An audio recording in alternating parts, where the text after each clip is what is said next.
যখন কোনো বান্দা সূরা ফাতিহার একটা করে আয়াত বলে আলহামদুলিল্লাহি রাব্বিল আলামিন, সঙ্গে সঙ্গে আল্লাহ জবাব দিয়ে বলেন হামিদানি আবদি, বান্দা তুই আমার প্রশংসা করলি।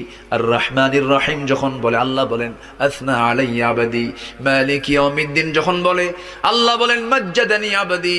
এরপরে যখন বলে ইয়াকা না'বুদু ওয়া ইয়াকা নাস্তাঈন পর্যন্ত যখন বলে আল্লাহ বলেন বান্দারে তুই আমার কাছে কি চাস, প্রাণ খুলে চারে বান্দা।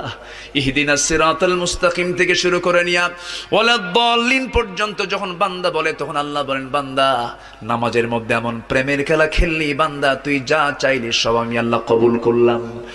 ওই বান্দা যখন রুকুতে যায় আল্লাহ তখন অস্থির হন। ওই বান্দা যখন সিজদায় যাওয়ার জন্য প্রস্তুতি নাই, সমস্ত ফেরেশতাকে ডাক দিয়ে বলেন ও ফেরেশতারা, এই বান্দাগুলো আমাকে দেখলো না, রাসূলকে দেখলো না, কোরআনকে দেখে হাদিসকে বিশ্বাস করে আমাকে খুশি করার জন্য তার সবচেয়ে সম্মানজনক